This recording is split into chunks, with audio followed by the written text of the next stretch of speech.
Okay, so I'm going to say, okay. This is the Mr. Pod Show with Miguelito and Ryan. Sadly, Ryan couldn't be here because his face was cut off in a freak figure skating accident. Doctors are pretty sure that they can reattach his penis, but our prayers are with his family. This week I'm joined again by Nateryl, and we have a lot of really stupid shit to talk about. How are you doing? Yeah. What's up, everyone? Yeah, doing good. Yeah. uh, so, I haven't been paying much attention today, but what I have heard is you talk a lot about getting a mouse in the mail and Yeah, fucking around with it. yeah, of course, that's like my grand adventure for the day, right? It's my new gaming mouse. See Well, if I can get it in the it wouldn't frame. be it wouldn't be a Mr. Pod episode if we didn't talk about I don't know if you can see it. fucking shit nobody cares about at the beginning.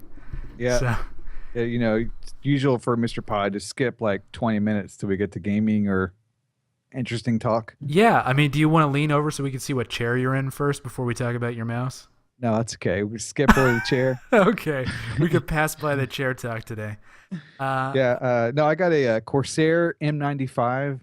It's a one of the MMO mouses that are out there. You got the Razer Naga, the Logitech G600, and then this thing. So So it's got like it's you can see it. actually a MMO mouse, like Yeah, it is. It's got 9 buttons. Um, so I've got and it's circle around your thumb. Yeah, it's designated as an MMO mouse, supposedly. what does that even mean? It means we give you a lot of fucking buttons with your thumb to press. I mean, isn't that just a gaming mouse though? Because I guess MMOs do have an inordinate amount of hotkeys you have to set, but That's exactly what it is. Yeah. So an RTS or a Dota mouse or a MOBA mouse will have 6 buttons and under. yeah. Okay, I have actually. I think if I look under my desk on the floor, there are like two Logitech gaming mouses, Ices. misos, and every time I get one of these things, it seems like the cord shorts out, and I'm just too lazy to like open it up and put it back Yeah. together. So I always revert back to my like. You can't even see the branding on it. It's a optical mouse from when I was in high school. Mine has like 8200 DPI. This new mouse. Yeah, but you can Uh, sling this thing around like super Wonder Woman's lasso and shit. I Here's a mean, G600. oh It's got yeah, all the 12 buttons on it, that's and they not come with very ergonomic. a braided cord. So the braided cord is really nice. I don't know why it's nice. You never touch the cord, but it's nice. It's better than like the plastic cord. Yeah. It's like a Well, braided nylon thing. I don't think the cord is the problem in my case. I think what the problem is what's inside the mouse itself, where the cord ends, is not secure. Well, you're Uh, you're abnormally brutal to all of your peripherals. that's true. I do. I swing things around in rage, and I can't help myself. I hate these things. Yeah. And Well, so this new mouse is cool. I'm gonna have to get used to it. I'm so used to the grid pattern, and this has the 9 buttons kind of go around your thumb. So theoretically, I should be able to hit more buttons. Yeah, easier because the back 6 buttons on the Naga or the G600 are really hard to hit. At least hit with good muscle memory. This looks like they're kind of like my thumb could hit them faster. Yeah, I mean, looking at that other one where it's basically a keyboard on the side of the mouse, that would not be very ergonomic. It doesn't seem like it would No, be easy to use. I would pretty much use the first 6 buttons, and then I would like use Shift or Alt and hit 6 more buttons. Yeah, Um, but what's nice about the Logitech G600, it's got this third button that your ring finger can hit, and that was my push to talk.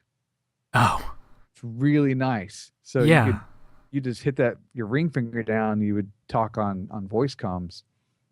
I So have not having that is gonna suck. I have phantom push to talk buttons all over my mouse that I'm using that I always push because I always have a mouse that I love, and I set up my push to talk on some obscure like 18th click, and then what happens is I get another, or it breaks. I get another mouse, and then I have to set it up on a keyboard button.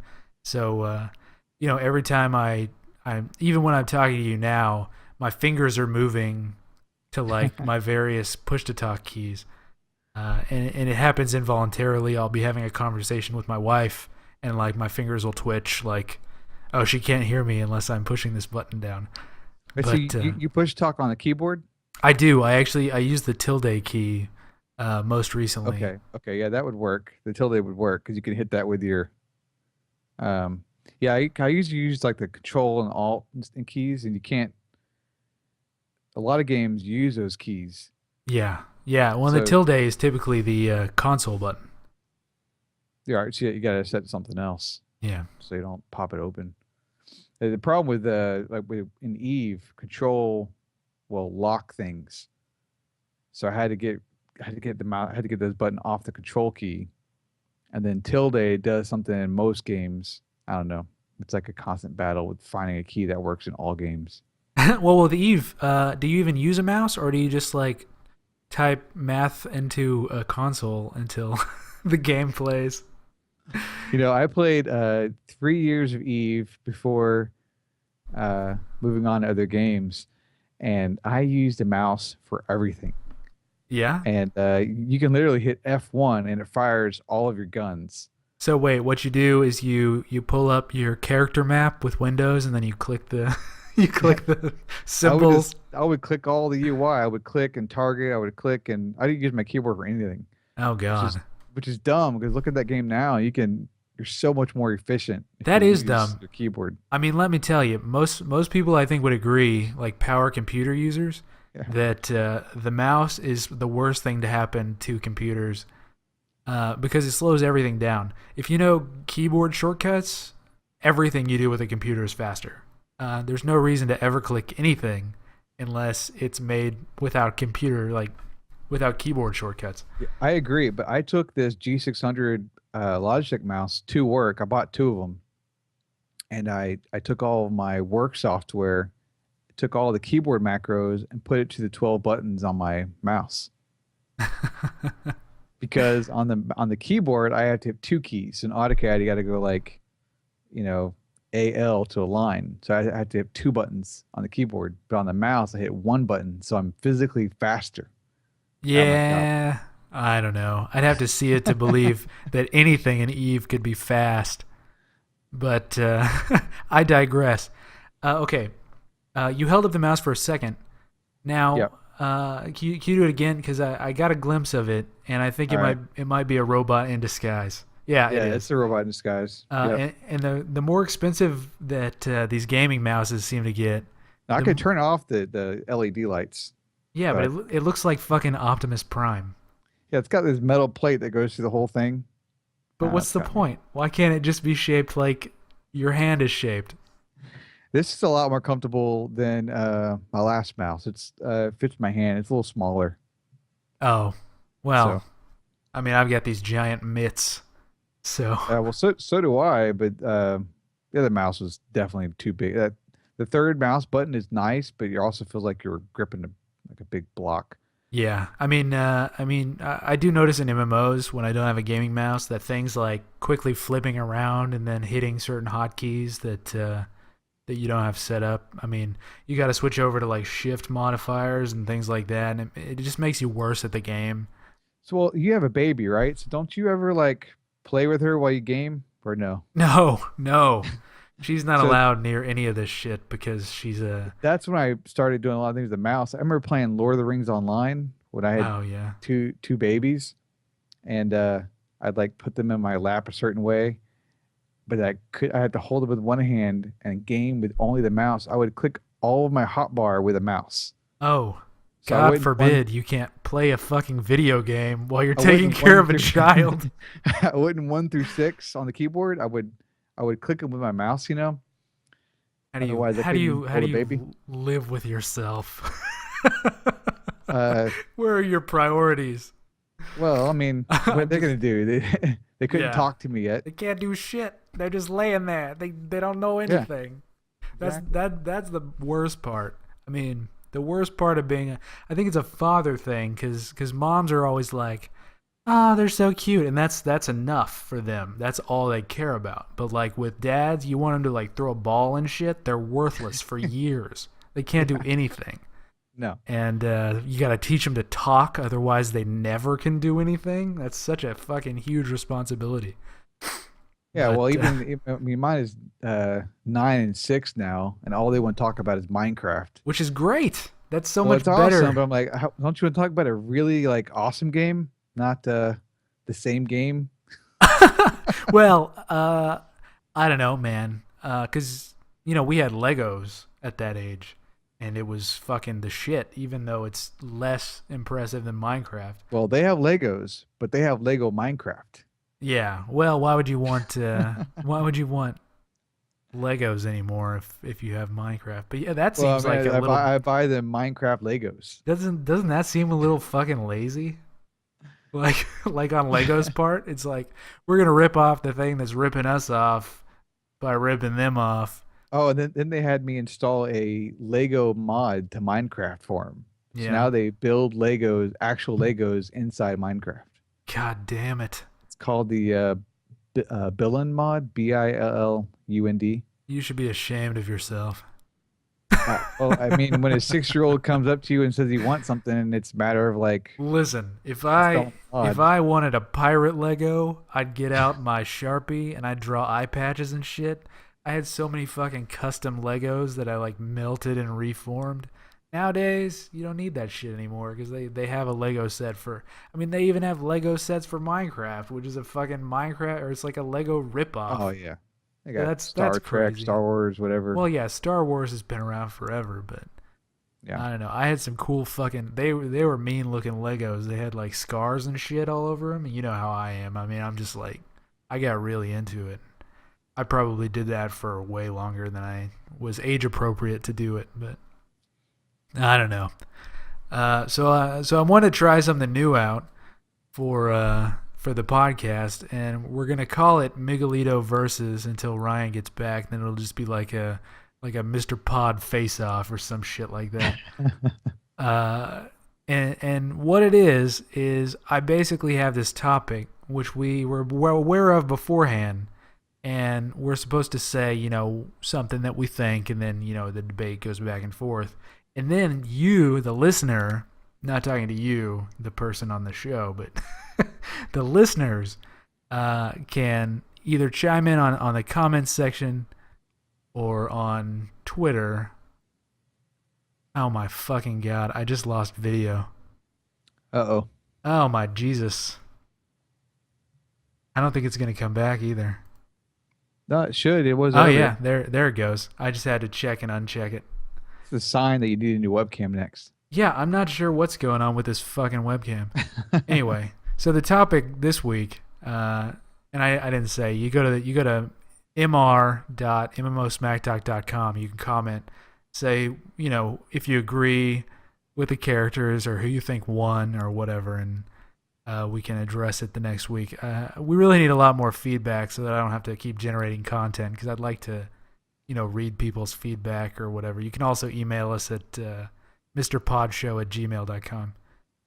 But this week's topic is who is the biggest badass in video game history. I think this is a good topic because it's totally unquantifiable, and that makes every good debate. And it should be interesting, to figure out. But I'd like to hear what you have to say because I think we have something completely different. And there's no correct answer, obviously, to this question. But my Oh no, no, answer's there definitely is a my correct answer's answer. correct. There's definitely a correct answer. Uh, yeah, I had a hard time coming up with it. I kept going back through all the games. I was trying to come up with like the hardest course badass. I was going to like Duke Nukem. Like, nah, it's not him. He just Dude, has Nukem's a pussy. he just has his one-liners. He spats off. I need something like truly badass. So then I went to like Master Chief from Halo, just because that dude just takes on nonstop shit game after game. And Yeah. then I was like, no, he's just fighting aliens. And I thought about, okay, Doomguy from the first Doom game goes through hell and kills everything and comes out alive. So hell is or demons are worse than aliens, is what you're saying? Yes, that's scary shit, man. Like those, did Doom not terrify you as a child? Well, And how okay. old were you when Doom came out? Like 13?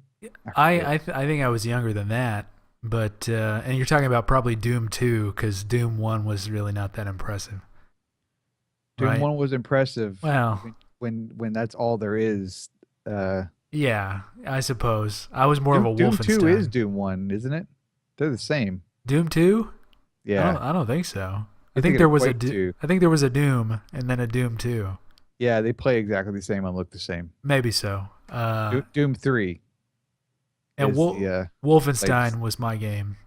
But okay, so let me address first of all the protagonist in Doom, which I think people just call Doomguy, is he's faced with basically they don't really explain anything in video games back then. So he basically is in hell with an endless supply of monsters, and for some reason they decide they're gonna incrementally leave out like more devastating weapons at each turn, which I think is a fatal flaw. Yeah, you start off with like a pistol, and then toward the end of the game, you got a BFG, big fucking gun. Yeah, and Yeah, I don't think anybody could beat that game without cheating. I mean, you could say that you have, but I'm not going to believe you. I'm trying to think if I know, man, I've gotten through a bunch of them without cheating. There are so many Uh, levels, and there they're all are. like, I mean, at the end, it's like you got to like go into the monster's brain or something. I don't even. They didn't have the graphics to represent what they were trying to portray there. I think they just ran out of assets and. Well, so he crash lands on like Mars or something, some kind of planet, right? And then rather than being faced what he thinks he's faced with aliens in hell, minions from hell. Then he progresses deeper and deeper in and has to kill all of it and not die. Plus, on your screen, you're seeing the little dude like maybe gets hurt, gets like blood on his face. He's like breathing harder. He's a badass Uh, and killing all of hell. okay. I mean, that's one perspective. So you think he's a badass because he was faced, with adversity. And as I recall, he kind of pussies out a little bit in his little character face thing because he's like looking all paranoid all the time. That's see, but you're showing that it's a real struggle, right? Sure, It's not sure. easy for him to go through all this shit, but he comes out on top. And I suppose, but in the end, I mean, does he really? Does it matter what he did? I don't even Did remember how it ends. but does it even matter? Because I mean, say he kills all the hell dudes. I don't think anybody cares. I don't think it affects anybody. Well, no, they obviously come back in Doom 2 and Doom 3. Oh yeah, I guess they do, but again, they didn't focus on the why so much. Did you see the Doom movie? No, it was a rock in it. I think it was The Rock. Yeah, I've actually never seen it. And at the end of the game, It's at the end of shocking. the movie, they go like first person mode into like Doom view, and he's like running around shooting people. It's the dumbest fucking movie on the planet. Anyway, I've got to see it. the biggest badass in video game history is a tiny child named Link. All right, so you're taking my massive like built up marine that kills hell to a Yes. to Link, a little tiny baby child. Let me paint you a picture. Okay. You are a tiny child. Okay? No real, I mean, you're too small, you're not very strong, you're unarmed. The and I'm really talking about Link to the Past because that's the last good Zelda as far as I'm concerned. Yeah, I Right? was about to ask Ness, like, wait, which Link are you referring Your to? your uncle, you're living with him for whatever reason in a house with one bed. I don't even want to talk about it. And he's basically just like, "Bro, I'm going to save the princess. Like, don't follow me. It's cool. I'll be back." And instead of listening to that, you go out unarmed and you save the world as a child. All Well, he right. hands you his sword. And he's like, "All right, Well, I can't do it. I'm dead. You do it." yeah, you find him. He's dying, dead. He's a dead guy. Well, he's not dead yet, but you assume that he dies. And he's basically just like, "Okay, nephew, who's a tiny little person, I know that I couldn't defeat these monsters, but you should do it instead, and I'm just going to chill here." And he does. He like goes out and like without any special abilities whatsoever. Everything that he does is derived from shit that he picks up off the ground, uh, from like a net to the master sword, which I guess is Boomerang.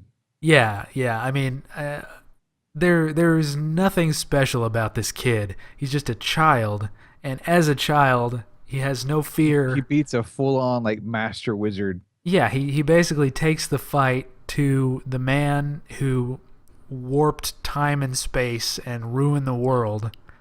Well, I don't even exactly remember what I guess it's the Dark World, so it's not exactly the same thing. Do those worlds exist in parallel to each other? I guess they I'm do. not sure. But the dude, he fucking throws bombs at shit. He's fucking awesome, and he needed zero help from anyone. All right, but Everybody still, just he's able to kill everything with a sword. but but consider this: you A put sword Link is good enough to kill everyone in that game. you put Link into Doom.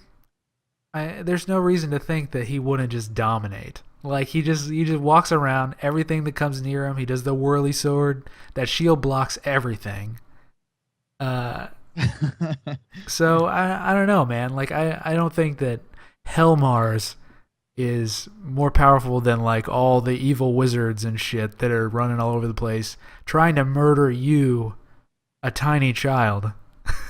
I definitely think going through the depths of hell and aliens is a lot more challenging than fighting pigs and Wizard pigs, yeah, and pizzard, pigzards.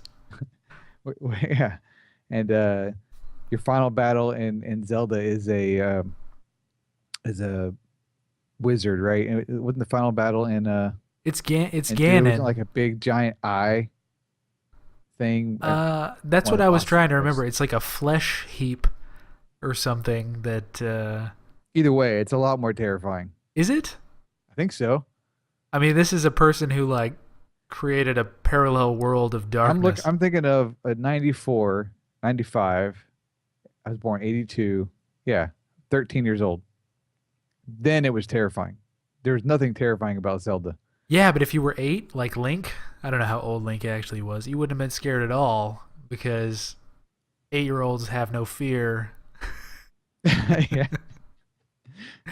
And I think that's what I mean. The Doom guy, he was afraid of everything. I'm sure, probably. I don't know. We don't know that for sure.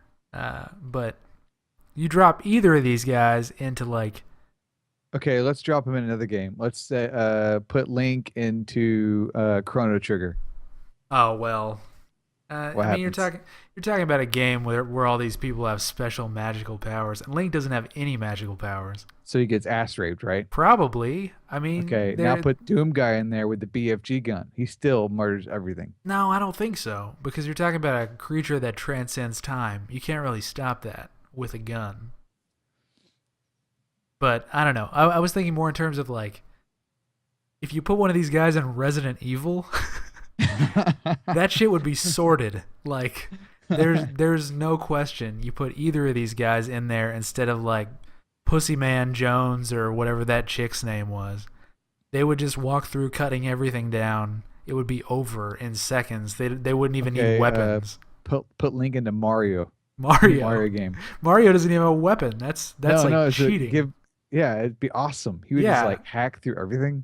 I don't know. So I mean, really, what we can establish is that both of these guys are bigger badasses than like the Redfields or Mario. I mean, Or well, I don't know about Mario About because Sonic. Mario did all that shit without weapons. I mean, Put him into Sonic. but he did have the yeah. I don't know. Sonic is I don't talk about Sonic. Well, I'd say give Mario a weapon. Is he Link? Probably not Well, because he he wouldn't gets know the how to. hammer, and that hammer is fucked up. That's Like, true. look at Okay. the Donkey Kong. He takes that thing out with that hammer, and it's unstoppable. And All right. like the Well, star powers and shit. how much Smash Brothers do you play? I've played the early Smash Brothers. You didn't play like the last one I played a bunch was the Wii version. Oh yeah, was that Melee? Yeah. Yes. Yeah, They, I played that one. that's the one that had the 2D side scrolling thing. Um, yeah, I kicked much more ass with Link in that game than I ever did with Mario. Yeah, Link was good, and Link is always going to be good. But Did I the don't think Billy that's. thing and the I think they normalized everybody because if it was like actual Link versus like actual Pikachu, he would just like stab that little shit and it would be over. hey Pikachu can throw the lightning, man. He can, but not like if he's not expecting to get cut in half. Yeah. See, I almost said Samus, because she's the Metroid girl, right? Yeah, but I don't know if you can be a badass if your actions You have really a don't make that if you big have of a a difference. vagina. Well, no, that's there's nothing wrong with having a vagina, but the I don't know. The thing about Samus is she's in a power suit, first of all, which is where she gets like all of her abilities from. That would make anybody brave if you're like running around in a suit that makes you be able to like jump and flip and throw bombs and shoot at your arm. And she's Rolling a basically ball. female Mega Man. Uh, but yeah, I think a badass is somebody that fights against adversity. And there's not much more adversity than being a small child equipped with clothes and a little tiny sword, and then eventually, like, achieving the pinnacle of the human race. And, despite all Yeah. the adults that are just. This is the thing that gets me about Zelda. Everybody's just watching this kid. Like, help him out. You're Well, they are. They're adults. kind of like, go here, go do this. Take this sword. The path is dangerous. But Yeah. nobody does like lifts a fucking finger. These are adults. If I saw a child running down the street chasing after like ghouls and shit, I'd go out there and be like, "Kid, let me handle this." Right? Yeah. Wouldn't you? It's crazy. It's crazy to think that they put the fate of the world in a tiny child's hands. Because he's the chosen one. Whatever the fuck that means. And that's what makes me think that the Japanese, they have a long history of kind of like ripping off mythology, and I think that Yeah. Zelda is a parallel for King Arthur, and that's kind of how like humble origins, and then he gets like this sword that proves that he's the chosen one, and then on and on and on. I think later in life he might actually be the king of Camelot at some point, but you just never get that far. No, that actually kind of makes sense because he gets the sword, uh, kills all the evil. Yeah, it's pretty similar, I guess. I don't It's know. Similar enough. I mean, it's as similar Yeah. as all the You times don't they. see him you know, I guess Zelda uh she's more like Guinevere, right? So I guess. So who's the Lancelot that like cuckolds him? you don't get the him being king part though, ever. No, you don't. But he would be. I mean, who's gonna fucking stop him if, as a child, he was able to defeat the ultimate evil? Who's gonna be like, no, you can't be king. Sorry, bro. We know Did you this ever world wonder is tiny. the Ocarina of Time? Like I quit that game the second I become an adult. Like, I don't know. Yeah, I think it's It's just more compelling to be the kid. I don't know what it is about that. and what is it? So all these games back then, all of them had kids as the main hero. Yeah, well, So lots of them did. a Chrono Trigger, you're a child or at least a teenager, right? Yeah, I don't know. I mean, because there's like a romance angle, so I guess he would be old enough to experience Well, that. a child is under 18. Yeah, yeah. Well, that's a So child to us, yeah. but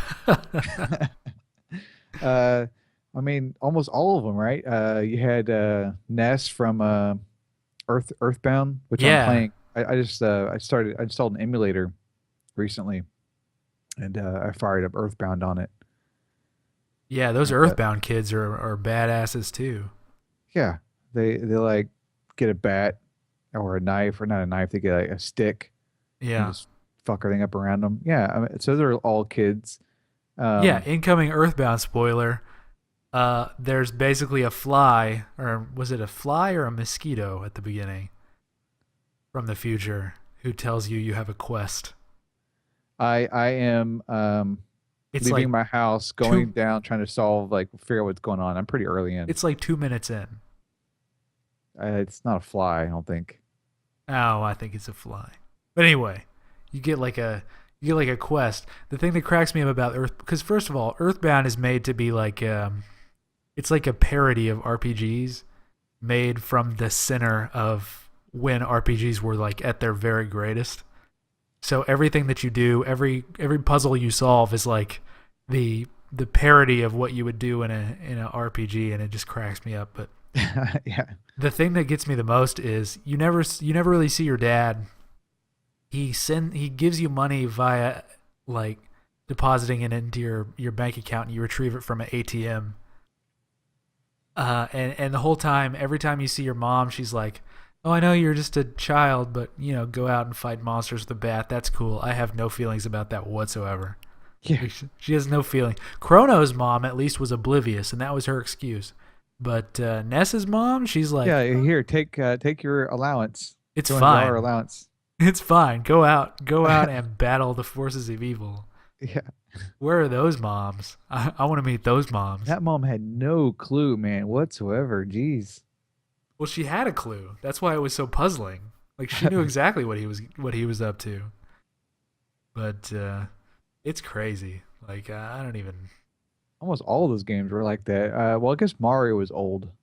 Him and Luigi are adults. Well, yeah, or maybe they were just mustachioed children. A Mega Man. It's like a 14-year-old, 13-year-old kid as a robot. Mega Man's a robot. Yeah, but they're like he's got no age. He's like 4.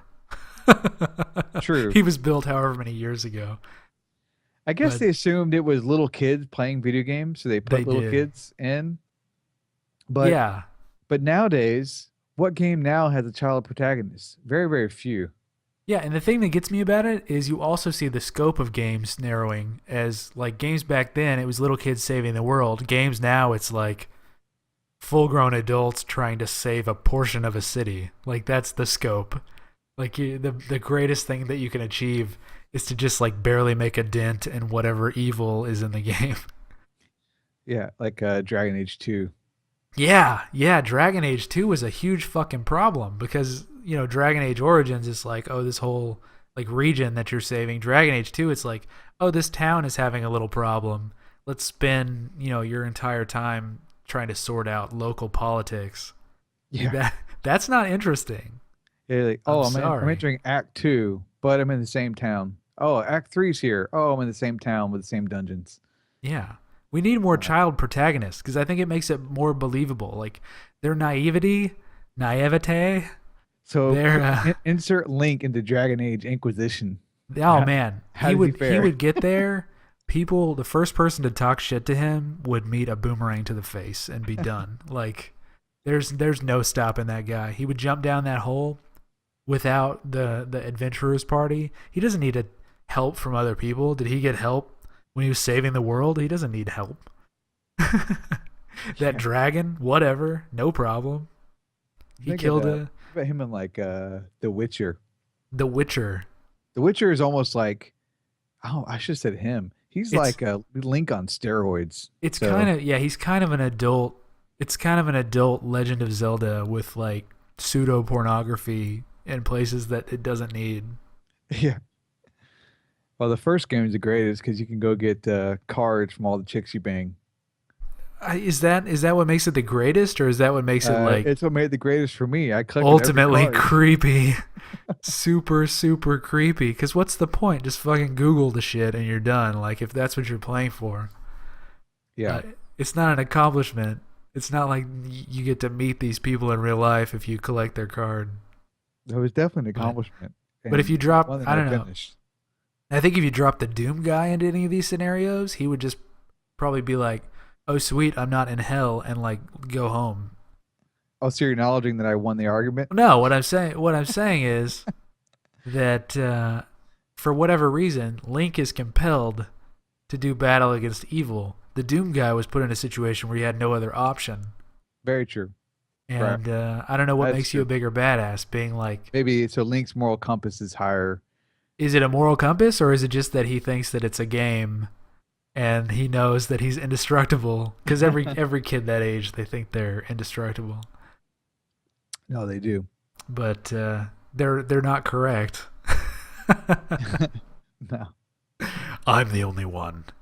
I'm the one that's indestructible. But And, I don't know. I think I guess newer games too. They've got the higher graphic fidelity, and so if you put a 10-year-old boy and then you watch him just get killed yeah, all the time. Like I'm yeah, thinking of what's that? The black and white game Limbo.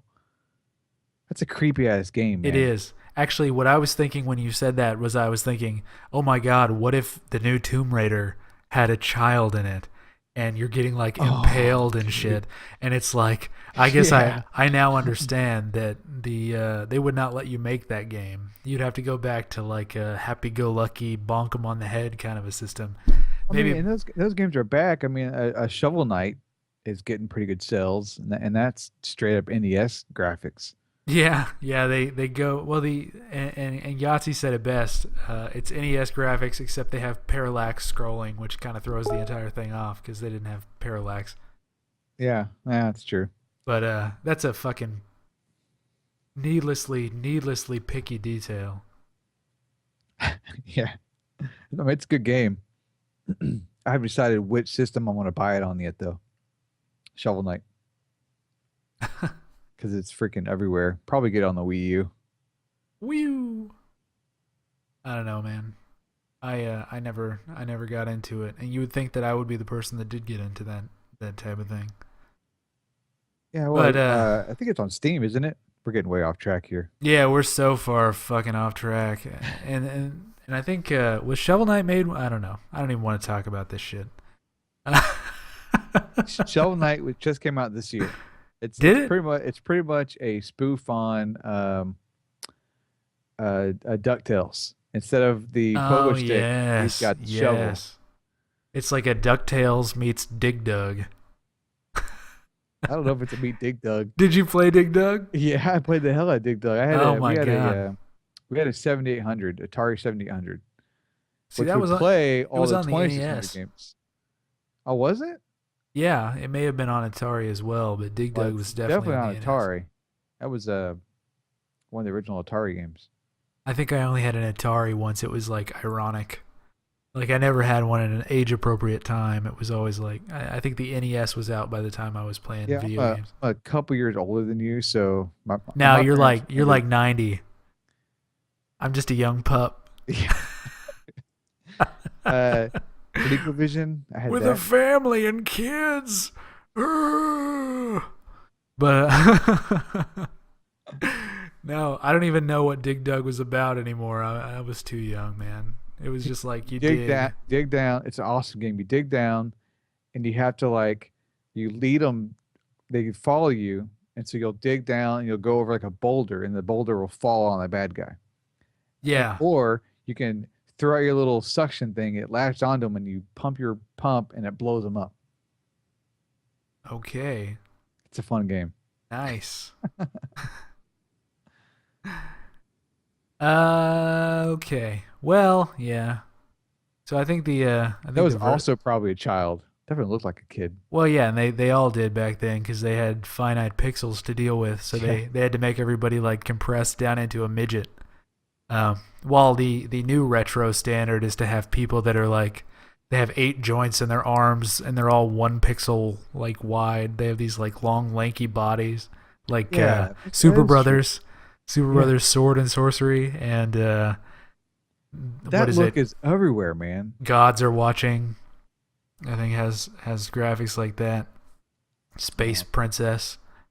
bunch of them. Yeah. All these fucking Kickstarter games that are coming out, they're all made with Game Maker and they're all like weird long body pixel Well, men. is that what it is? Is it some app out there that lets them build it that way, or is it Not just an art exactly. style? That's just an art style.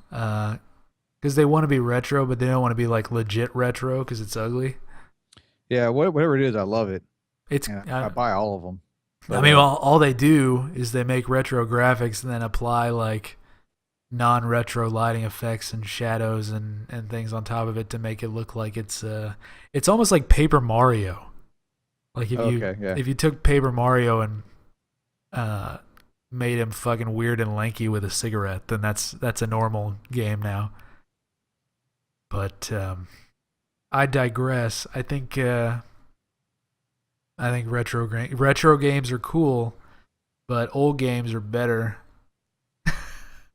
Yeah, that's almost the case. Like, so a good example of that would be, oh shit, the new 2D ISO game that me and you played together. Um, You talking about Baldur's? Not Baldur's. It's more 3D and more modern. By the Oh, Divinity. yes. Divinity. So Divinity is almost great, and then it kind of isn't. Yeah. Divinity is a good transition because it's a good example of proving the point that saying more things does not make a story better. And really that's a huge problem with games now, especially the ones that try and get retro, is they think that just because they can store like 9 books worth of text in their game, that somehow makes the game better and makes the lore better.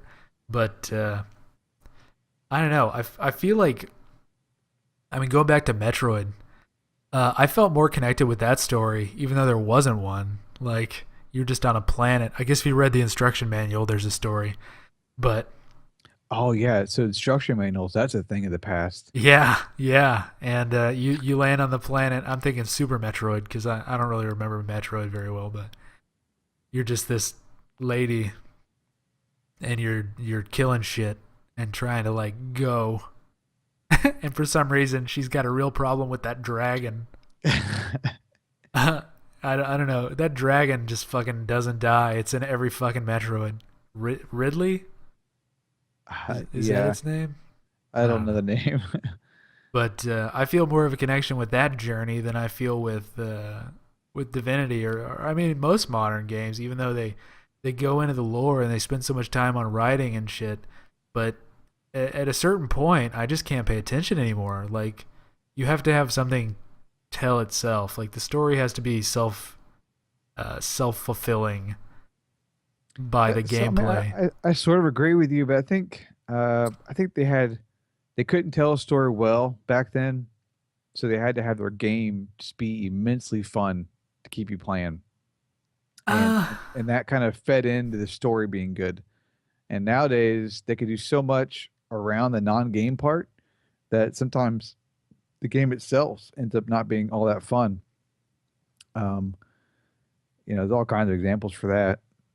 Whereas you got Zelda 1, or even A Link to the Past, there's not a lot of story there. but I think there is. I think the narrative is in the world, and as you uncover the world, you kind of understand the corruption that exists and what's happening. But they don't shove it down your throat. It's not like at the beginning of every palace, some guy jumps out and he's like, "Wahahaha! I work for Ganon, and he's the bad guy, and eventually you'll fight him after you find these 8 whatever dogs." And they never have to do that because it keeps itself paced in a way that you're discovering the game as you play it. And I don't think the story was lacking at all. I think that the story was there. It's not a story that it doesn't need to be told because you're playing the story. Yeah, I guess maybe a good example might be maybe Final Fantasy. Even though they had a lot of words and scrolling screens, and all the scrolling text. But if you notice, like as they go on, they get more and more convoluted, Oh my god. and like I'm actually liking 13 a lot. I can follow 13 story. Like Final Fantasy 12. I bought it recently. I was playing it I bought a PS2 again, and man, it was you can't even follow what the hell's going on. The Which one story is is 13 the one with lightning? yes. Okay. I'm actually liking what's going on in 13. They kind of honed in a little bit, but I quit Final Fantasy a long time ago, but all I remember is okay, first of all, Final Fantasy started getting crazy with 8. Like it was crazy enough before, but it started getting like these guys are on some fucking drugs in Final Fantasy 8 because I mean, nothing makes sense at that point. You're talking about like the the guy that runs the special ops organization that you work for is like a big fat monster living underground, and all You this remember other. way more Raid than I do. That game was Oh my bad. god, it's so fucking weird. But Final Fantasy IX that culminates in you doing battle against a transsexual, Yeah. and like I who really isn't relevant for the rest of the. I mean, it's just like it's such a fucking out of nowhere. At least Final Fantasy VII, like they at least tried to keep it consistent. It was convoluted, Yeah. but you could follow pretty much everything. I mean, maybe not the weapons. It's like, oh, we get that they're evil or whatever, and they appeared overnight for whatever reason.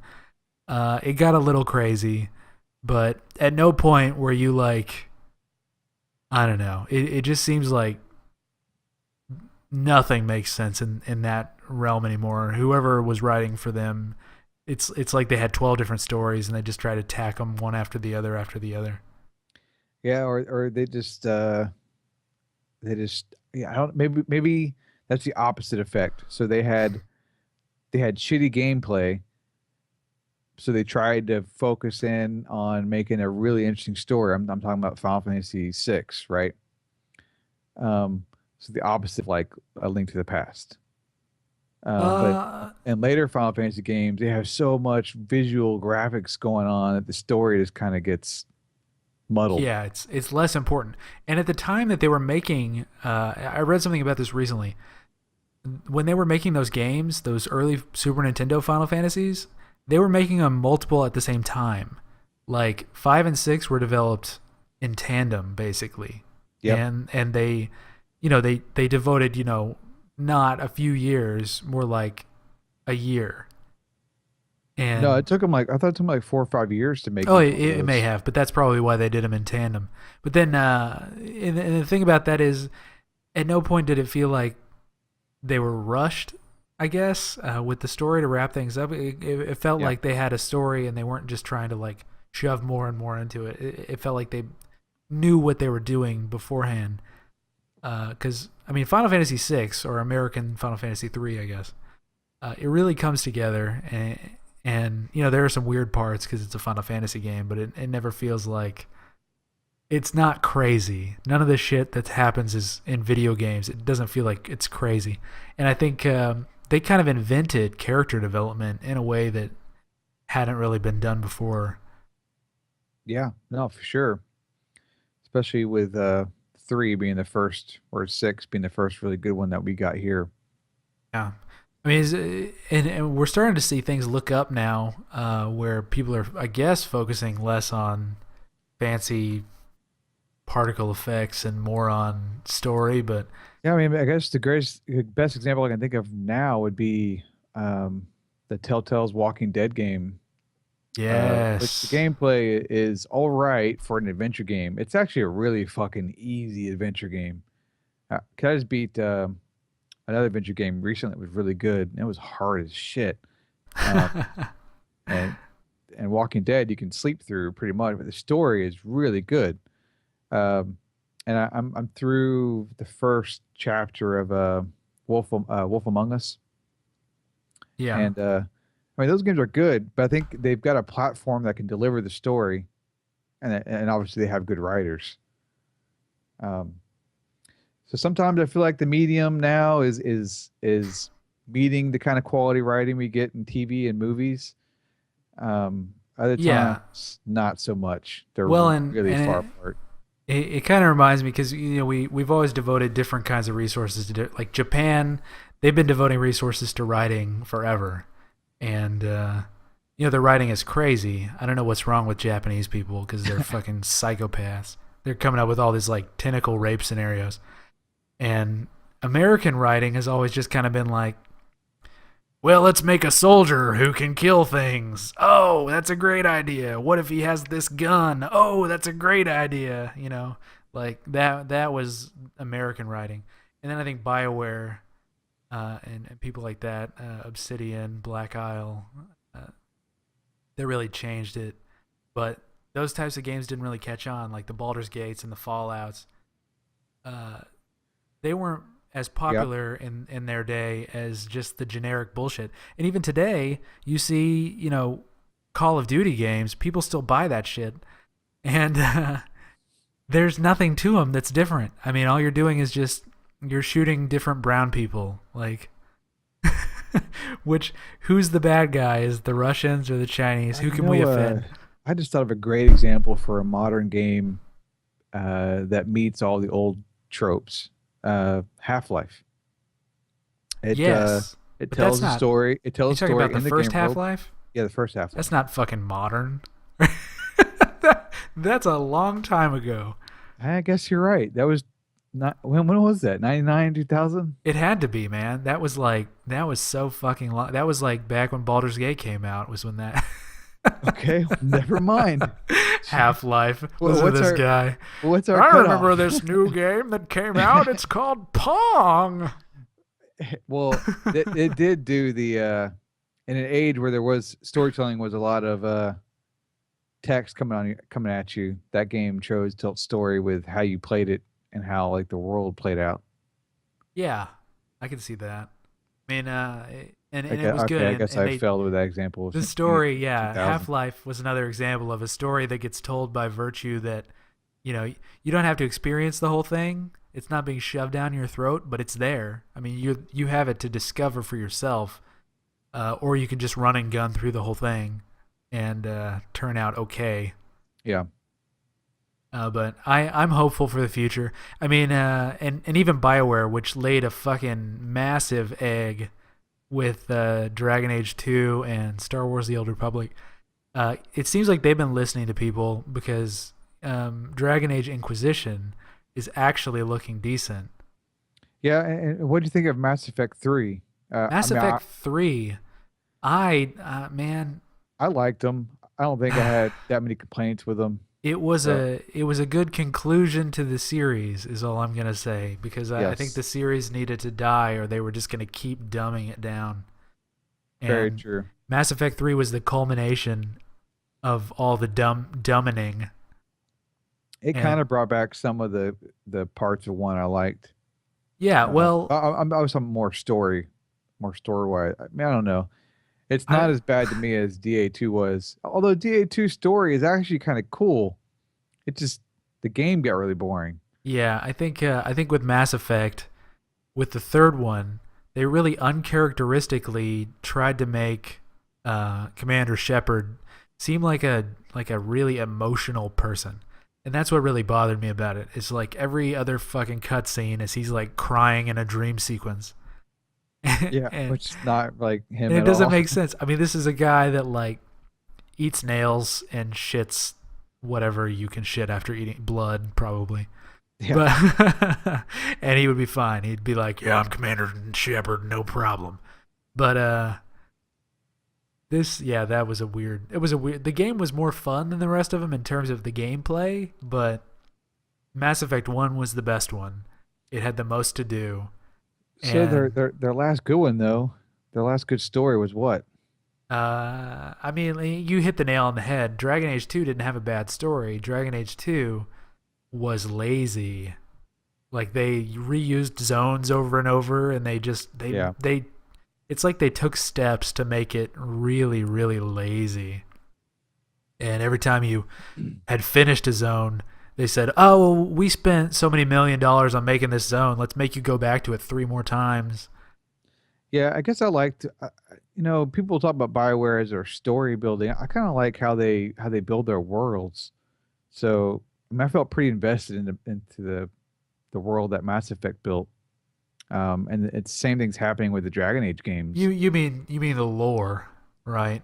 Not the Yeah, because the worlds in BioWare games recently have been basically a node-based, map-based exploration type system. Okay, yeah, I guess maybe I'm talking more lore. Where I think Inquisition is an example of world building, where they made a large seamless world that. Well, I don't know if it's seamless or not, I haven't but it's followed the Inquisition at all. I'm completely dark in that Yeah. game.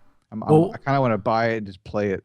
when I think about Dragon Age 2, I think like you're walking down a corridor until the end of the game. It's not much of a world. It's just kind of like it's like a movie that you play from the beginning until the end. And I think they're trying to get away from that. They're trying to make it more of a like an open concept, I guess. Yeah, so I'm worried that it's 90 hours to beat the story.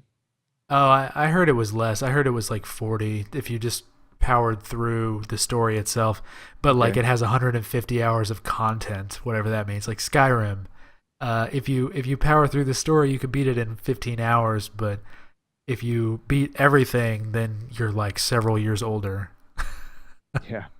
The IGN reviewer said it took him 90 hours to finish the game, but he probably did a lot of the side quests too. Yeah, and that's good. I mean, I don't mind that at all. It's a little on the long side, but if you can Yeah. like if you decide you're done, you can always just play through to the end. So when's the last time you beat a 90-hour game? A 90-hour game, like a game that actually takes 90 hours to beat. Yeah. Yeah. I've never, it would be my answer. Uh, God, I don't know, man. I had this friend who played Final Fantasy X, and his save file was 70 hours, So and it if a was game is more than 20 hours, it was basically just him maxing out the sphere grid on every character, and it's like, why? Like, you know that you're not going to get pussy from this. This is this is not a useful thing to do. Like, work out or something, go for a run. There's there's no benefit. yeah, But if a game I is don't more than 20 hours, I'm not ever going to beat it. It's just I not see. going to I don't agree, man. I think RPGs are too short now, because by the time you're invested in it, it's over. be And great. That means I beat it. yeah, but I just I don't don't know, have the, man. I can't stay invested in a game long enough.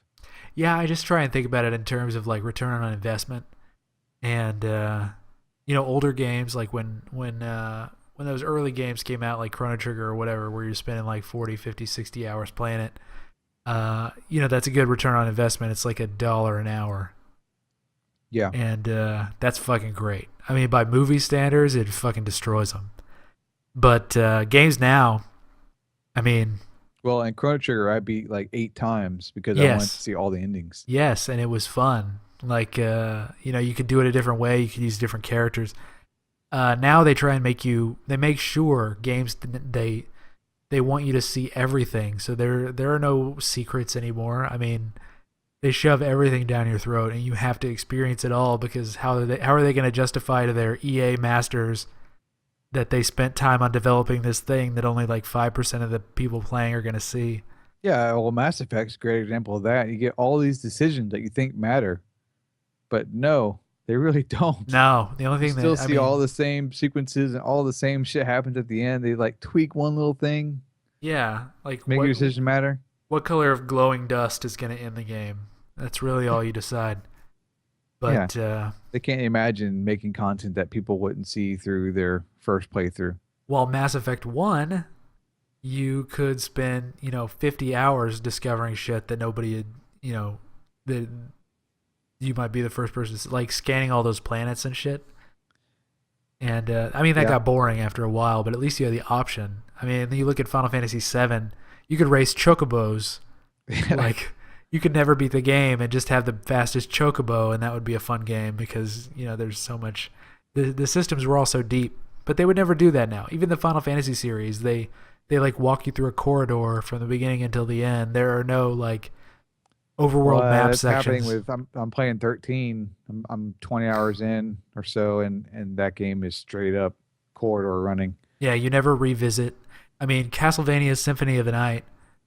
Uh, it was fun to go back, backtrack and with your new tools and everything, and figure out different secrets and shit. But now it's pretty much you just keep going. You go forward, and that's it. You never go back to unlock the secret chest with the pendant that you powered up with the Lavos power. There's Yeah, nothing like that in any of these games, because they can't justify it. Games are too expensive to make now, and yeah.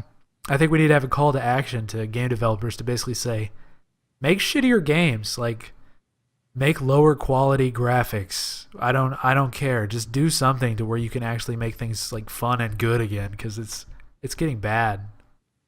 Yeah, it's not going to happen though. I mean, No. you got PS4 and Xbox One out, and Yep. they're trying to have their next gen look to their games, and And that's so stupid. I mean, and as the graphics get more realistic, it looks dumber. Like, unless you are on the quality level of Avatar or higher, your graphics are going to look stupid. And I think that's what, I mean, touching on Walking Dead, they got to that. They picked a good style because they're not trying too hard. Um, Wolf Among Us was good too, which Yeah, I'm not very far in that. It's definitely a different. it's different, but it's the Yeah. same. It's the same formula. It's the same style, sort of. And they do that really well. They tell a story really well, and that's their goal is to tell that story. And so they don't fill it up with bullshit that it doesn't need. The games are pretty short, but the consequences are real. You make decisions that are actually important. Sort of, Sort of. Again, yeah. because they all kind of come back to the same point, you know. Yeah, you never change protagonists because you killed your first one. Yeah, I think. I mean, they're getting closer, but I do want my decisions to matter in those kinds of games. I still kind of feel like they don't. Well, on the opposite end, the thing you see with indie games is everybody's trying to procedurally generate gameplay, and it's Yeah, gonna yeah, get to yeah. it's gonna get to a point where somebody makes like a Skynet type game that it's like the perfect game that generates content based on all your actions, but the story isn't written. It's written by a AI Be like, director. that actually happened in Ender's Game, the book, where the Yeah, AI was created from a game. yeah. Well, I'm not a big enough dork to follow that up, but Well, there's a movie now you can watch. yeah, awesome. Uh, Another funny mechanic. Have you played Shadows of Mordor yet?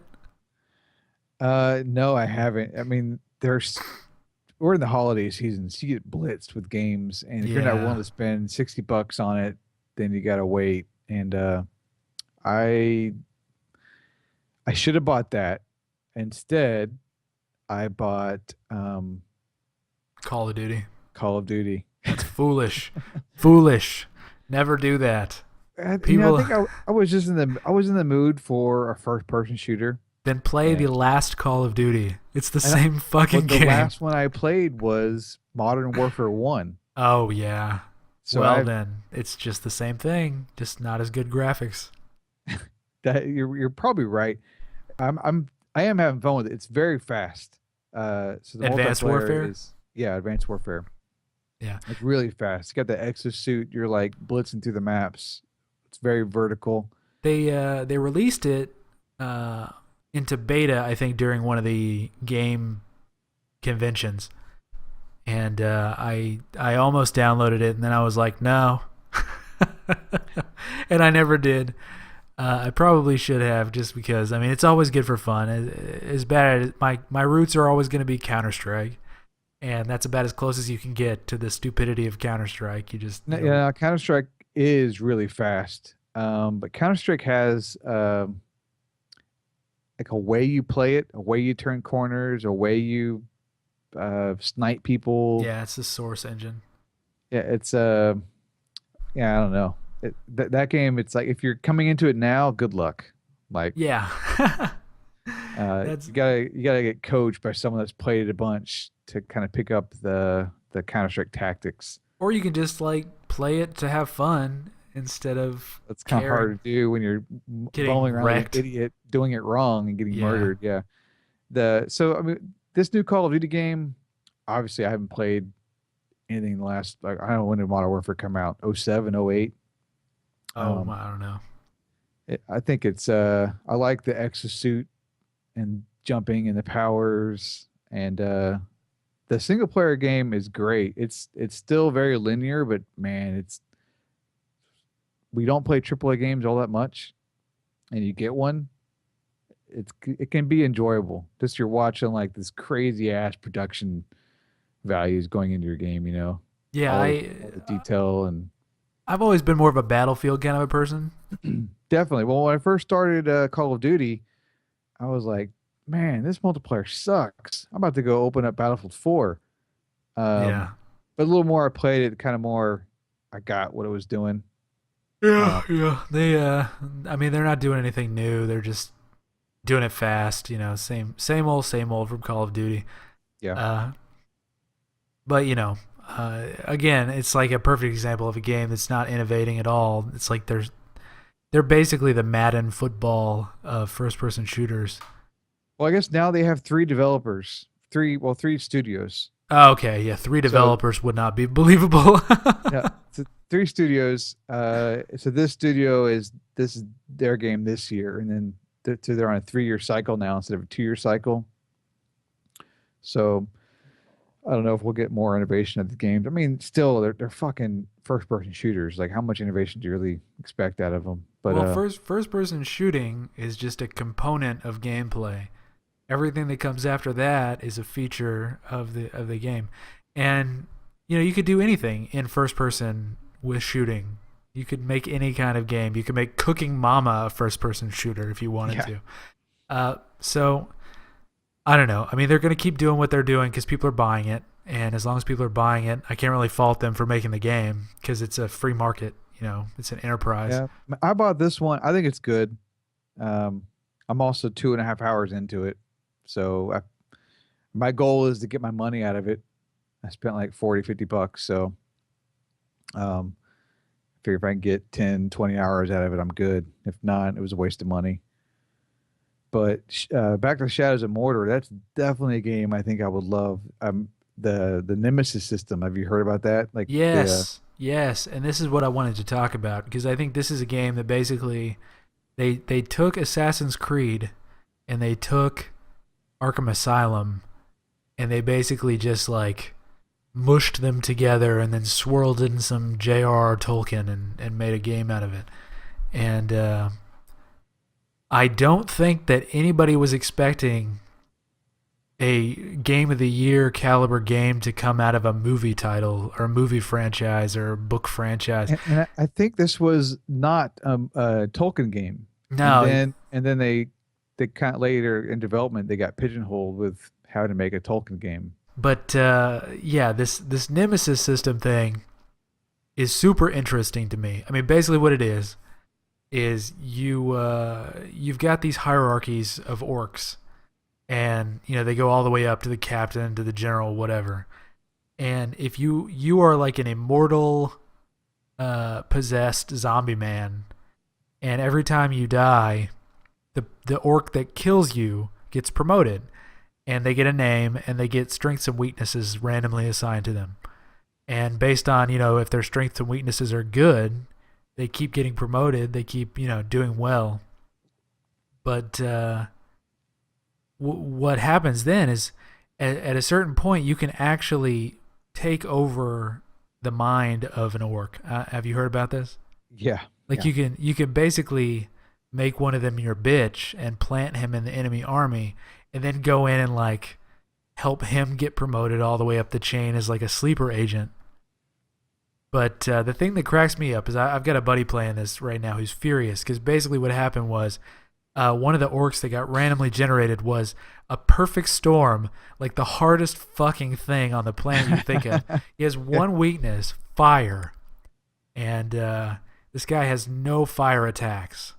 So the only thing you got going for you, he one shots him. He's like a one hit killing machine, and he counters all your attacks and kills you instantly. And he's got a special ability that makes it to where you don't come back to life. Like you don't have there's an ability that makes you come back to life after you die. Okay. So basically what happened was he created this monster. He keeps going back and trying to fight him and gets his ass kicked over and over and over and over. And now this guy is like more powerful than ever because he kept like every time he struck him down, he got promoted in the orc rank. But it's kind of a funny system, and if you play on Steam, it saves what orcs have like killed what people, and you can actually avenge people that have died to orcs on Steam, and it tells you like what Steam player the orc killed and other things like that. I'm not sure how that makes it a better game. It's just they tried so many things that were interesting with the game. And it sounds really cool. I mean, it's the first time I've heard a game like this that's Well, as it sounded very gimmicky and pre in the previews. Sure, yeah, and you got to expect that it's a gimmick, but it turns out that it isn't. It's like that's the I think it, game. I think it kind of worked out in its favor. Obviously, I'm going to get it. I think now. So if I buy it, I probably should buy it when it first came out, but I didn't. So if I buy it now, it's going to interfere with Dragon Age Inquisition. Yeah, doesn't that So suck? it's kind of like, all right, let me just maybe I'll pick it up in one of the sales, either the winter sale maybe, or not even that Yeah. Well, really, the fall Steam is going sale to or have the some spring sale. bullshit Black Friday spend all your money thing, followed up by something where they sell it like $2 cheaper the next day. Yeah, And they do that shit every year. So you just can't buy anything right now. This is like the worst time of year to buy anything because you know that those sales are about to come out. GOG is doing a really good sale right now. they are. I almost got a couple games there. They're I killing think it, I've man. I think I've exhausted GOG. I think I've bought everything I had nostalgia for. I have like Yeah. 40 games there. Well, they're not just old games anymore. And No, so I'd they're have to like want to buy a new game there, and I'd rather get it on Steam. Yeah. Well, there are people that are paranoid about the digital rights management or whatever. But really, they just want to be able to pirate games. But There's, it's 40 games on GOG have to compete with the 200 plus games I have on Steam. yeah. So I use GOG as more of my like pick up old games I want to play again. Yeah. Yeah. And in a lot of cases, I mean, they've done things with old games with their like DOSBox style engine that Yeah. allow you to play games that you shouldn't have any business playing, but they're playable again. That's pretty cool. Um, but I'm not here to promote that business. um, but Oh, the another new game coming out came out today or yesterday. Assassin's Creed. Unity.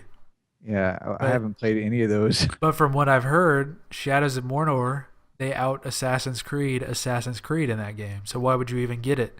Because it seems like everything that's good about Assassin's Creed is better in Shadows of Mordor. Yeah, I mean, well, because they're both kind of like open world games, although the Creed games always kind of focus on like one city, right? One area.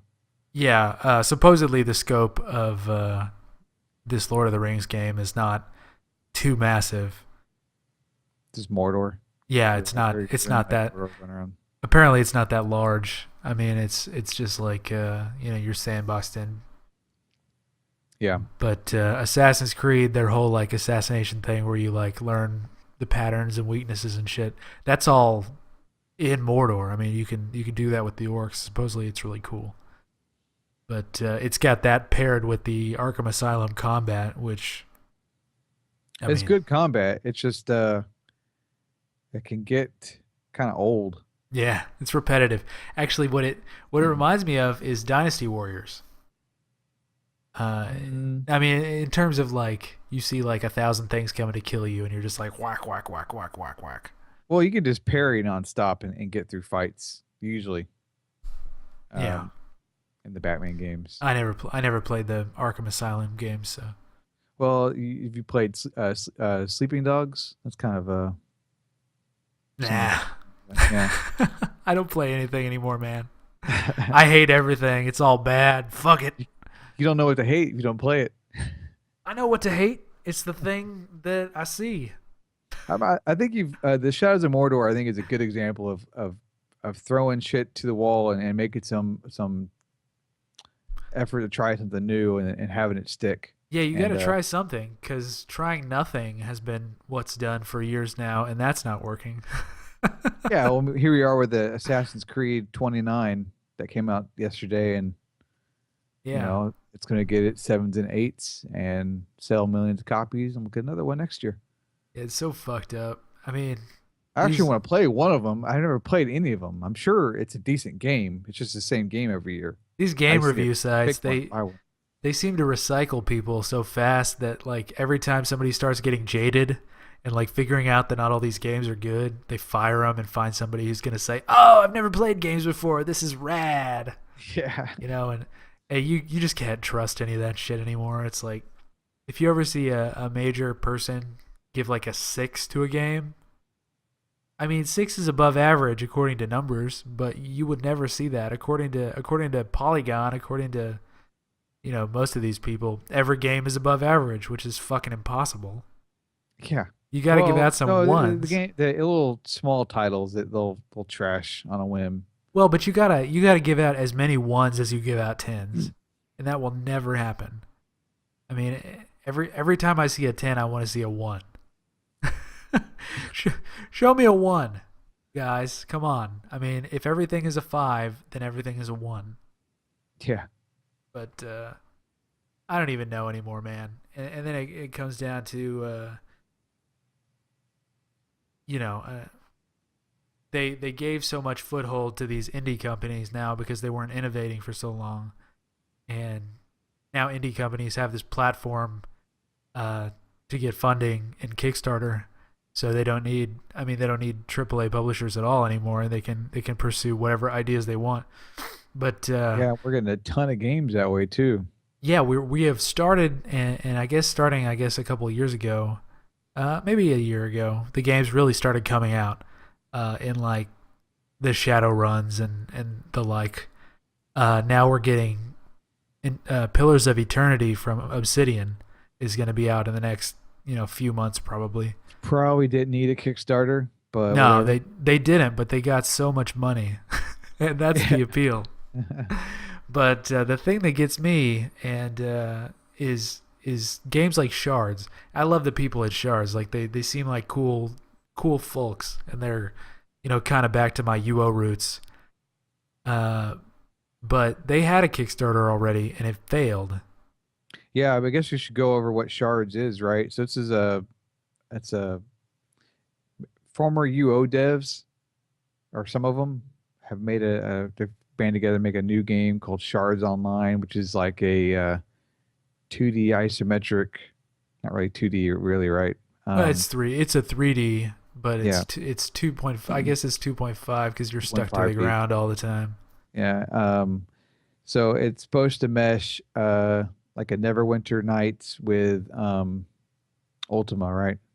Yeah, I mean, basically, what's happening is if you're familiar at all with like the UO private shards system, where anybody can go out and host their own version of Ultima Online, and people can play and they can kind of create their own rule sets. What this is they capture that in the form of like a new game that still honestly plays a lot like Ultima Online, except they're giving tools to the people to make their own shards be more than just the same world over and over and over. Yeah, that's why this is all like Neverwinter Nights, because Yeah, in that yeah. game you could make your own campaigns and And it's a Unity project, just like every fucking Kickstarter. And yeah, which and means it looks a lot like a lot of Unity games. well, right now, I Yeah. mean, I still think they're using a lot of placeholder assets, but they had that Kickstarter originally, which failed. I think the reason why it failed is because they tried explaining everything to a non-receptive group, people that give money through Kickstarter. They tried to explain a bunch of technical details, tried to really go into what they were trying to do. And really what people on Kickstarter want to see is they want to see, a few words here and there, a couple of pictures, a couple of features laid out that they never heard about. They don't want a fucking clusterfuck TLDR about server clusters and how the inheritance hierarchy of feature sets trickles down to the servers and all. People don't give a Well, shit about that. So so they the really key part of Shards is the you can put your own code in, you can mess your own server, all this high level stuff that like 1 in 100,000 people want to mess with. Yeah, and so targeting those few people, that's not the people that are going to want to play the game. That's just the people that would want to help build the game, and there aren't that many people out there. As many people that say, "Oh, I want to be a game developer," like 1/1000th of them actually have the capacity to do that. Yeah. So you don't see a lot of people donating. So what happened is the Kickstarter failed, and now they have a new Kickstarter out, which I don't know how many times you can do a Kickstarter before they just say like. I guess there have been a few games now that have failed, and they came back out immediately with a lower funding goal for whatever reason. Like now the game takes less to make. Well, But there's got to be a timetable. I would guess, Yeah, right? and I guess Uh, you probably wouldn't be able to take something that got like one backer and try again, because really it's not that they didn't have a lot of backing. It's just that they didn't meet their goal. I think they probably got about halfway there, maybe more than halfway, and then they made the new yeah. goal less than what they asked for the previous time. Well, they're Well, going to meet and that. They're going to crush that. and they Uh, also said they're going to match their 50,000 that they're asking for. yeah, So whatever I that guess they means. have private funding willing to back. Yeah, maybe the devs are going to put 50,000 of their own money into it, which Well, I is think it's worded that they got funding out there that will put money in if they get backed. yeah, which I think is smart. If I'm a publisher and somebody gets on Kickstarter and makes a bunch of money, I mean, I would match their money in order to steal the profits. I mean, Yeah. that's like that's a no-brainer because you're basically saying here's a pre-qualified group of people that we know will play the game, and there's no better case study than that. Well, and they've But also laid out that at least what I got from it was this was to get them to alpha, yeah, and not so they could technically do another Kickstarter next year to get them to beta. but I think that's the And like, problem with Unity is I mean to most people it's like pre-alpha testing is like you see very very little. It's mostly just like black squares and shit floating around. But when you make a project in Unity, you can have a game up and ready and looking good before you actually have any concept or construct to the game other than the default Unity build. And I mean, they've done more. They've got networking and shit in there. I played the pre-alpha version with the first release, yeah, I did too. and it wasn't broken. I mean, for pre-alpha, it was pretty fucking good. I don't judge it harshly because it's just early, and Well, it's hard to judge a combat demo. It's what a prototype is basically what it was, right? yeah, I mean, yeah, it's the very basic gameplay, and it's probably all going to change. I mean, they just wanted to show that they have the chops to do all the stuff that they want to do, and that's a good way to do it. But in many ways, I feel like with Unity, they're making it too easy to put something up on Kickstarter. Because when you do that, then everybody starts losing credibility because people put shit up there that have no business making a game. Well, I mean, Eh, that's why you have to look at who's putting who's run the Kickstarter. What's their experience? What have they done before? What have they delivered? If it's Yeah, nothing, if it's zero, then you got to decide where your money goes. but that's not fair either, because then you're basically saying that the entire purpose of Kickstarter, which is to get funded as an independent person, kind of goes out the window in lieu of funding Yes, Chris but Roberts you and don't. his True. star money. That's true, but you can find the Kickstarters where it's obvious they're or more likely they're not going to get anywhere. Yeah, But and then they've you see got games like Tug, which people only funded because they thought that people with beards are probably pretty smart. I funded it and I Yeah. played it.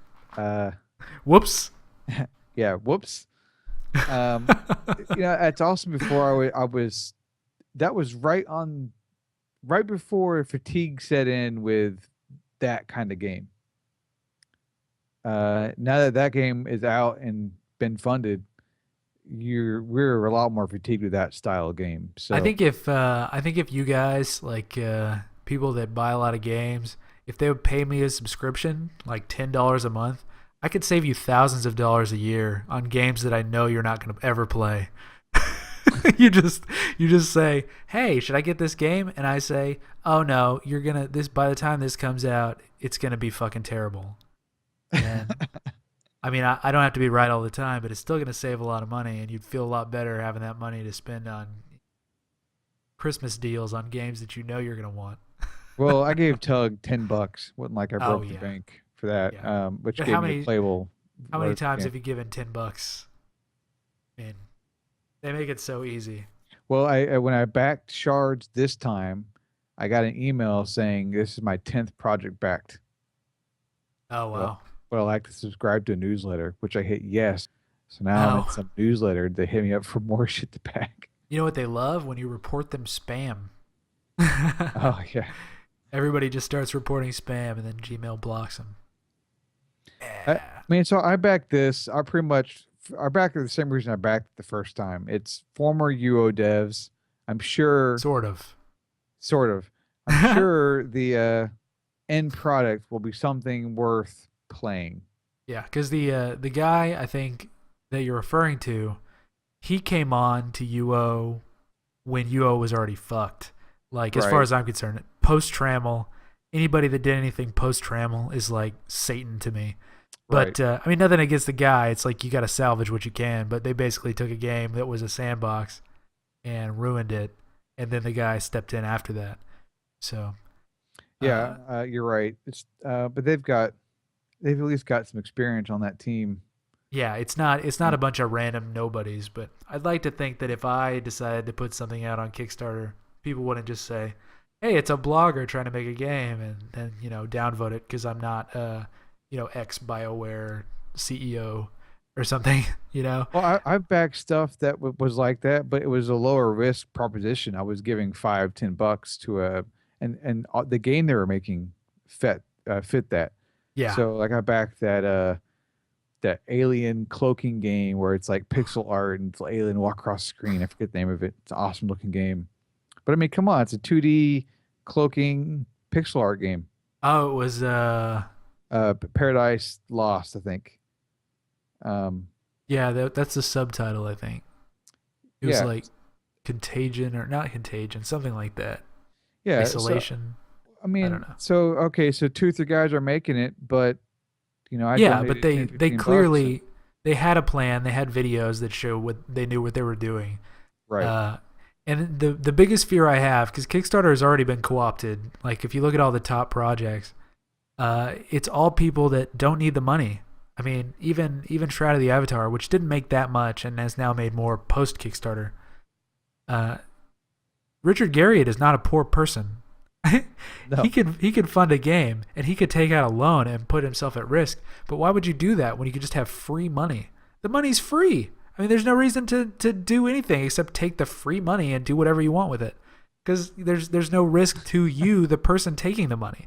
Like, if I get $1 million on Kickstarter to jack off a horse, I don't have to do it. That's the biggest part. I could get $1 million and just say, "Oh, it wasn't possible. Sorry, guys."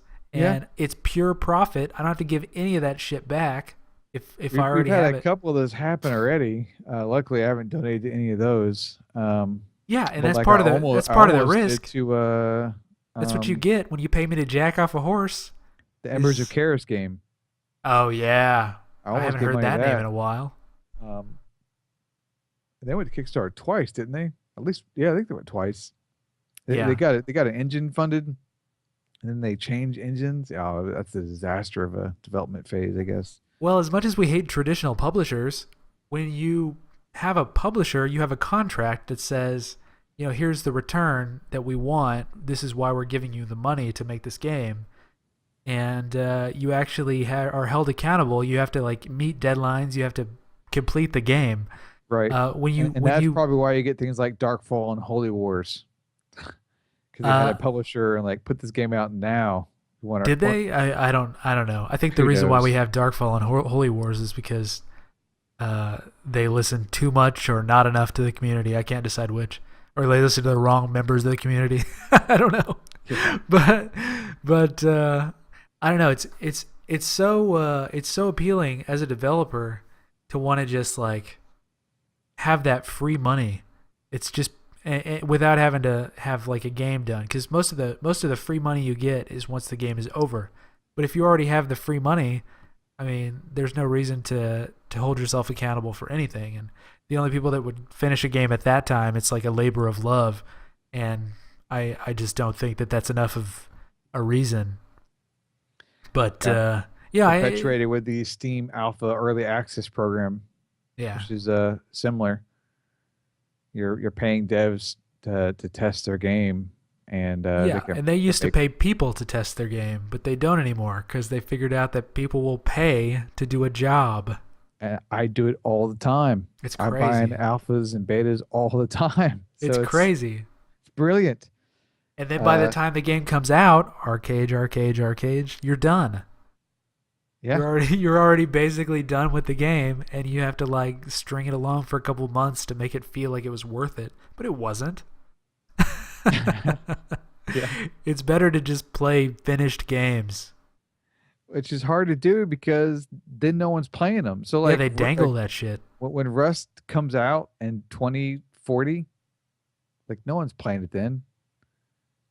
If they ever finish that game, or Daisy. Yeah, maybe so. Daisy's been in beta or alpha for 4 years, 2 years. You know? Yeah, the standalone. Well, I still think that the mod is not done yet. No, So, you'll never know. I mean, it's crazy. It's just fucking crazy.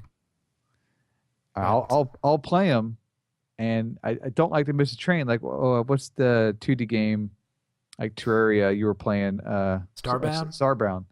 Uh, so that came out. I didn't buy it because I was at that moment. I was like, "That's it. Fuck these Steam early access games. I'm not buying any more of Yeah. them." Well, And Starbound's still not done yet. So well, and I probably bought like 10 more games after that. I said that, but for whatever reason, I did buy Starbound. yeah, Like, and it's you good. guys are done. Nah, I mean, honestly, I play it every few weeks just to keep up with the development because they change it so much. It's actually become pretty interesting because originally it resembled so closely Terraria, very simplistic. Since then, they've kind of outlined how they want to have like character progression go, and they've got different kinds of progression, like building progression and combat progression and all these sorts of things. And it's still an intriguing game, and I would still play it again. I am gonna wait until like when it does come out, I'll give it a firmer push. But you know, it's a good dick around game, and that's about all you would expect from a procedurally generated game like that. Yeah. But I don't know. I mean, that's about all I got, I think. Let's wrap this up. Yeah. Well, I mean, as you know, Nate Ryle is part of the Sandbox podcast. Let me plug it. No, you plug it. Plug it. plug your podcast. That way I don't get chewed out by Cool It again. Yeah, I podcast at MMO Smack Talk as well. We on the Sandbox podcast. You can reach us at what's our website? Sandboxpodcast.com. Sandboxpodcast.com. That works. Or our Twitch is twitch.tv/sandboxpodcast. Okay. Plug. And you can now follow officially the Mr. Pod Show is on Twitter. If you want to follow us at Mr. Pod Show, because Mr. Pod was taken by some asshole, and all one word with an MR instead of a Mister. I know it's stupid. Or you can if you have any questions or you want to have some comments that we'll read on the show next time, you can email mrpodshow@gmail.com, and we will read anything. We are shameless. You could just say terrible shit in the email, and I will read it and I will respond to it, and it will be golden. Or you can go to the MMO Smack Talk site and leave a comment on the episode. We want to know. We want to know who's a bigger badass. Is it Link or Doomguy? Or is it somebody else? I mean, if there's somebody else that you think is a bigger badass, you can leave a comment, and we will tell you why you're wrong in a few short words, probably. So let us know. And until next time, this has been Mr. Pod, and we have potted the podcast from Pod. All right. Later, guys.